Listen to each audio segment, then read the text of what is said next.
헌법은 우리한테 사적 자치, 자치가라는 게 아니라요. 사적인 문제는 스스로 결정할 수 있다는 거예요. 스스로.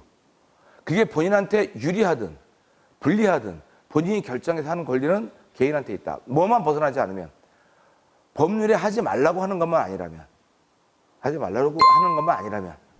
그러니까 신탁을 할 때 난 이렇게 구조를 짜고 싶어. 저렇게 구조를 짜고 싶어 할 때는 안 되는 건 딱 하나만 보시면 돼요.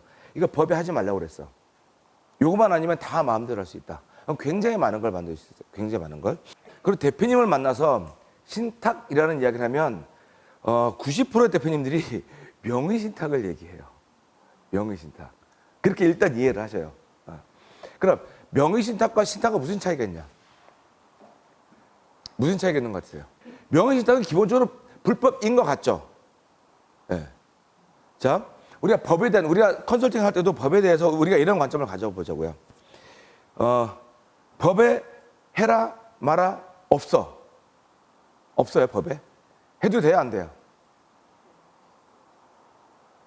왜 대답이 이러지? 법에 해라, 하지 마라, 둘 다 없어. 그럼 해도 돼요, 안 돼요? 마음대로 하는 거예요, 사적 자체야. 그게. 마음대로 해도 돼요. 근데 하지 마라 하는 것만 안 하면 되는 거예요. 좀 적극적으로 보자는 거죠. 근데 그럼 명의신탁은 법에 해라, 마라가 있어요, 없어요? 어디 있어?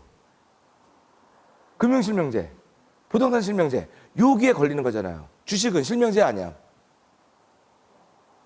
주식 실명제 아니잖아요. 부동산 명의신탁하면 과태료 나오죠. 통장 명의신탁하면 벌금 나오죠. 주식은 세금 나오잖아요. 우리 늘 원칙을 얘기하죠. 원칙. 그죠? 네. 벌금 나오고 과태료 나오고 처벌되는 건 불법이다. 과세되는 행위는 적법한 행위다. 그죠? 근데 명의신탁은 약간 불법성 같은 거죠. 맞잖아요. 네.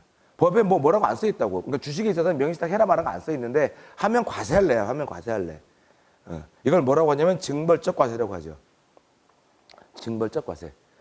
불법은 아닌데 너 벌 좀 받아봐. 뭐 이렇게 해서 과세하는 게 우리가 명의신탁에 증여세가 과세되는 거죠.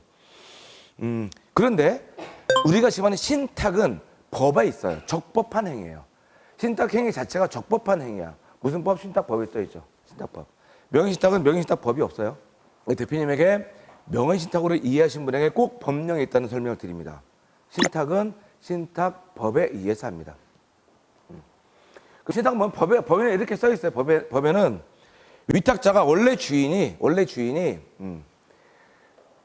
신뢰 관계에 의해서. 제가 이렇게 해볼게요.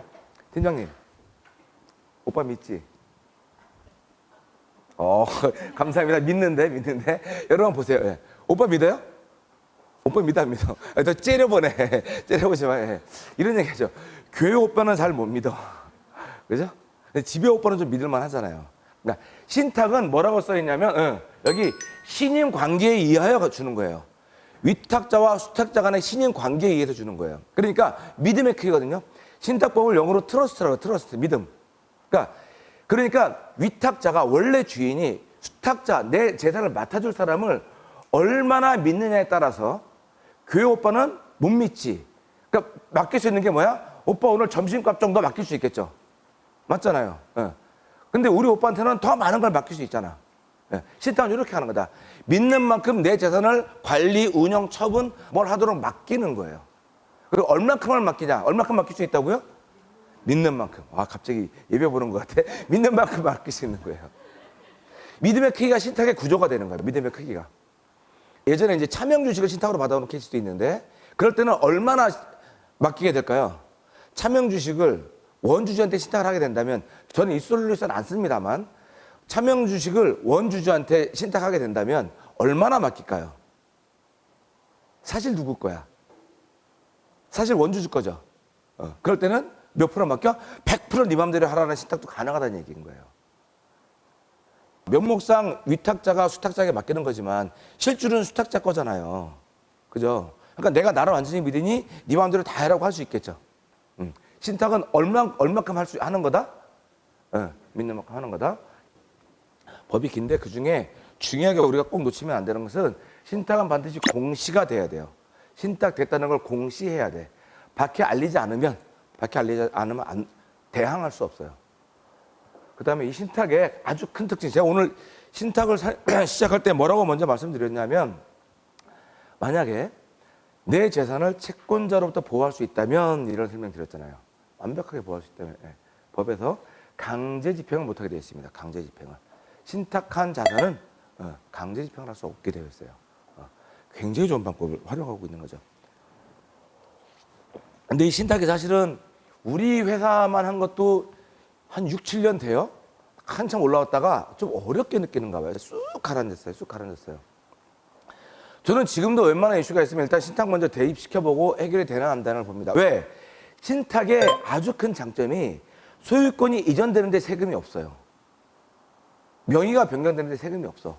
써먹을 수 있는 게 되게 많아요. 언제 명의가 이전될 때 없어요, 일단. 그러면 신탁을 정말 많이 하고 있나? 정말 많이 하고 있나? 예. 이거는 제가 농담 삼아서 얘기해, 개신탁이에요, 개신탁. 예. 뭐까지 하냐면 내가 죽어도 우리 개가 죽을 때까지 챙겨주라는 신탁도 맡긴다니까. 예. 되게 많이 떠 있어요. 예. 이거는 뭐예요? 왜냐면 신탁 해놓은 다음에 나는 죽었잖아. 할아버지가 죽었어. 근데 우리 손주가 결혼할 때, 우리 손주가 애 낳을 때, 우리 손주가 뭐 할 때 주라고 맡겨놓는 거예요. 그럼 이 자산은 내 아들한테 상속이 될까 안 될까요? 신탁, 그러니까 내가 죽으면, 할아버지가 죽으면 내 재산이 원래 아들한테 상속되는 게 맞잖아요. 내가 통제 불가하죠, 그 순간에. 그죠? 네. 근데 어떻게 한다? 아들한테 가는 거 말고 요건 따로 맡겨놔. 그리고 요거는 내가 원하는 언제 사용해. 라고 죽은 다음에도 사용할 수 있도록 은행에서 나온 신탁이에요. 그 다음에 개념을 하나 정리해 볼게요, 개념. 신탁은 맡긴 거잖아요. 그죠? 신탁 통치 그냥 맡기는 거, 믿고 맡기는 거 좀 해줘. 맡기는 건데, 대법원 판례에 의하면 뭐라고 하냐면, 소유권 이전 등기라면 수탁자의 소유가 되는 거야. 저는 이렇게 표현합니다. 재산권이 완전히 넘어가는 거예요. 얼만큼? 신탁 계약한 만큼은 완전히 넘어가는 거예요. 재산권이 완전히 넘어간다. 그러니까 재산권을 넘기면서 세금 없이 갈 수 있다는 얘기를 여기서 하는 거예요. 그러면 저는 신탁을, 사실은 요거 이제 여러분과 설명하는 거고, 저는 대표님에게 신탁 설명할 때는 딱 요거 한 장 씁니다. 요거 한 장 가지고 신탁 설명 다 끝내놓고 필요할 때 신탁 설계 들어가요. 예. 그러니까 여러분이 보시면 좋겠어요. 신탁은 이렇게 되어 있어요. 신탁은 위탁자가 원래 주인이, 요것도 하나 적고 갈게요. 차명주식 회수 프로그램을 할 때 양수도 하고 명예신탁 해지도 하고 신탁도 하고 등등 하거든요.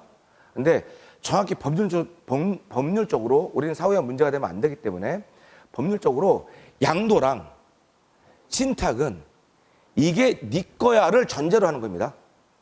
자, 네 거라 하면 차명주식은 차명주주가 게 아니잖아요. 그죠? 그 사람 걸 갖고 오는 거잖아요, 원주주가.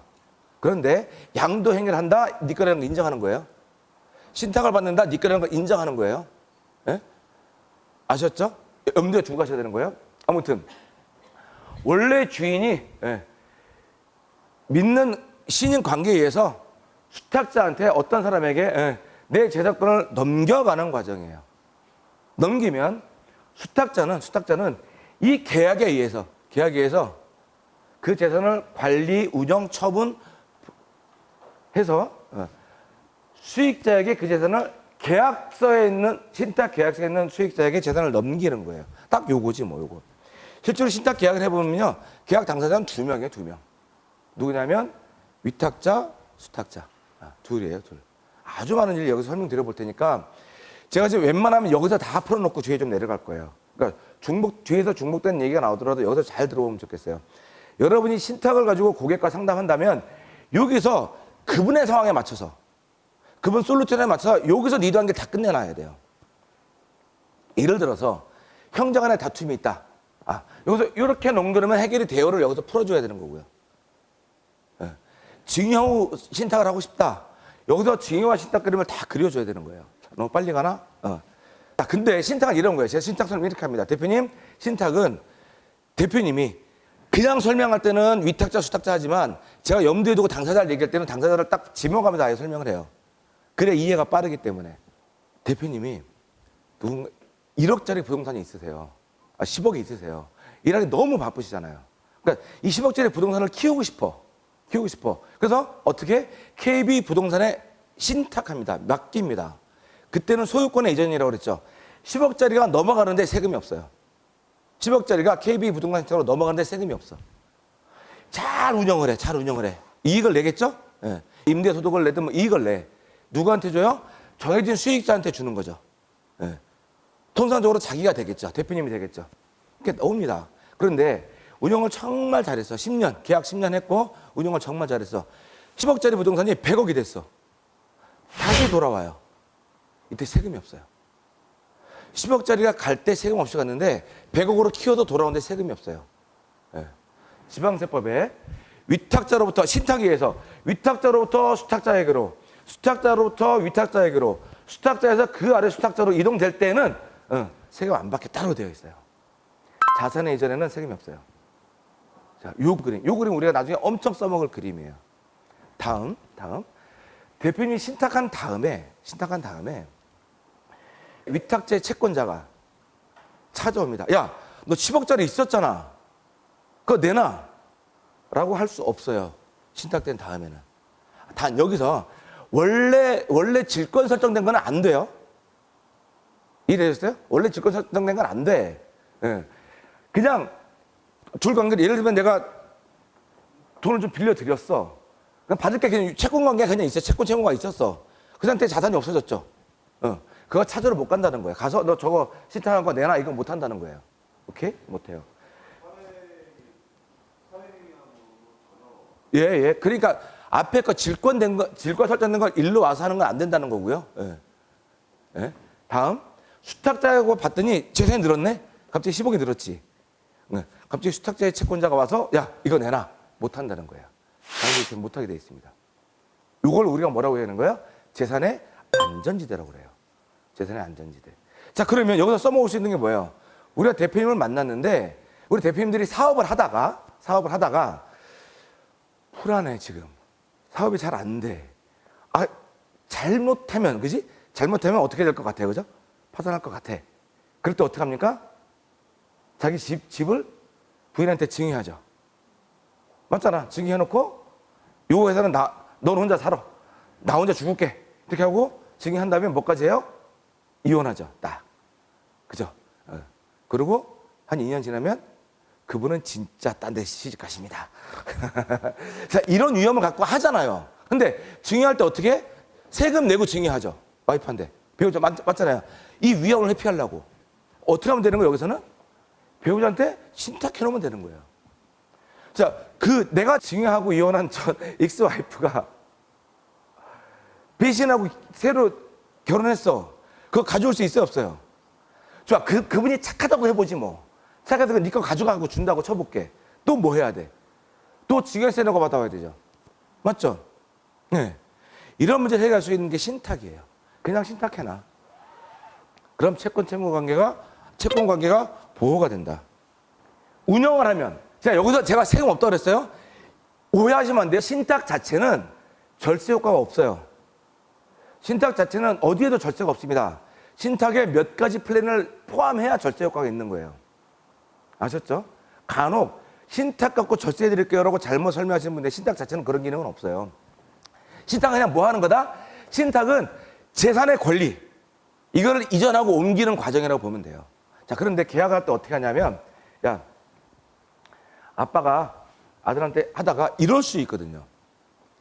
네가 죽으면 얘도 죽을 수 있잖아. 얘도 죽을 수 있잖아. 그러면 다음 수탁자를 지정해 주는 거예요. 누구로?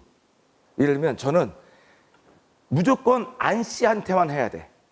승계 수탁자를 이렇게 지정을 해 놓는 거예요. 왜? 내가 죽고 나면 우리 아들이 결혼했으면 우리 아들 죽은 다음에는 재산이 또 나눠질 거잖아. 계속 나눠질 거잖아요. 다른 성씨로. 이게 싫어. 그럴 수 있죠? 그럼 어떻게 해요? 여기다가 수탁자 조건을 큰아들, 작은아들 없으면 뭐 하여튼 규정해서 내가 죽은 이후에도 이 자산이 수익 있게 할 수 있는 거예요. 수익의 지급 방식도 정할 수 있어요. 내가 죽고 난 다음에도 아까 우리 손자 결혼하면 한다고 그랬잖아요. 어떤 일도 할 수 있냐면 이 재산을 신탁해 놓은 다음에 우리 아들이 이혼하면 주지 마. 이렇게 해놓으면 어떻게 돼요? 내 자산의 재산권의 완전한 행사뿐만이 아니라 내 자손의 생활까지 통제할 수 있죠. 자산가들에게 이런 얘기하면 되게 좋아해요, 이제. 그러면 당신은 지금 뭐가 되는 거냐면, 그 뭐라고 하죠? 성씨, 처음 성씨 시작하시는 분. 지금부터 대표님의 일가를 제대로 이루시는 거예요. 그 밑에 애들은 대표님이 정해준 신탁의 계획대로만 자산이 나눠지기 때문에 그 그림을 따라갈 수밖에 없다. 당신의 가치가 당신의 자손들에게까지 만들어줄 수 있다. 이런 얘기도 하는 거예요. 신탁이 그렇게 파워풀하게 운영할 수 있는 거예요. 그죠? 그러면 신탁은 세금이 없다고 그랬죠? 없다고 그랬잖아. 세금은 어디 나오냐? 여기 나옵니다. 여기 수익에. 세금은 수익에 나온다. 수익에. 예. 그리고 혹시 이 내용을 들으면서 신탁을 많이 아시는 분들은 제 내용에 대부분은 민사 신탁을 염두에 두고 하는 거예요. 상사 신탁, 그러니까 은행에 했을 때 요건들이 달라지니까 신탁 업법이 걸리거든, 거기는. 그거 달라진 요소들은 있어요. 뭐 부가세나 이런 것들이 있긴 한데 그건 지금 영역 대상이 아니에요. 오늘 우리 하는 데서는. 예. 그 정도 염두에 두고 들으시면 좋겠고요. 이렇게 설명하는데, 이렇게. 만약에 이런 거죠. 부모가 왜 증여를 안 하냐? 왜 증여를 안 해? 아까 두 가지 얘기했죠? 세금 부담, 당장 세금 부담스러워. 그래서 세금을 더 주고 승계하잖아요. 증여하잖아요. 세금까지 증여해서 증여하잖아요. 그 다음에 나중에 어떻게 될지 모르겠다. 그럼 어떻게 하는 거야? 부모님이 자식한테 땅을 딱 줬어. 줄 때 뭐라고 해? 야, 너 한 달에 한 번씩 나한테, 한 달에 200만 원씩 나한테 보내. 하고 줬죠. 예. 아들은 딱 한 달 주고 더 이상 안 주죠. 보통 그래요. 예. 그럼 어떻게 돼? 자, 이것도 부담부 증여예요. 아세요? 이것도 부담부 증여야. 증여 계약서에 따르면. 예. 근데 부담부 증여했다고 다시 돌려받으면 어떻게 해야 돼? 또 증여 받아야 되잖아. 그 애를 통제할 방법이 없죠. 그러면 증여하지 말아야지. 증여하지 말아. 뭐 어떻게? 아들한테 신탁해라. 네 이름으로 해줄게. 네 이름으로 해줄게. 어떻게? 네 이름으로 하는데 매달 나한테 임대소득 중에서 얼마 나한테 줘? 근데 안 지켜. 어떻게? 신탁 계약서에 써놓으면 되잖아. 계약서에다가. 네가 매달 200만 원씩 주는 걸 2달 멈추면 신탁 계약 해지한다. 딱 하는 거지. 할 수 있죠. 그럼 여기서 더 가볼까요? 그럼 이 계약서는 누가 해지할 수 있어요? 신탁 계약은. 신탁 계약 해지 권한이 어디 있을까? 정하면 돼요. 정하면 돼. 기간으로 정할 수도 있고. 자, 신탁을 어떻게 하는 거라고요? 얼마만큼 하는 거다? 믿는 만큼. 여길 정말 많이 믿어. 그럼 네가 결정해 할 수도 있어요. 맞죠? 내가 결정할 수도 있고요. 기간을 미리 정할 수도 있고요. 합의할 수도 있고요.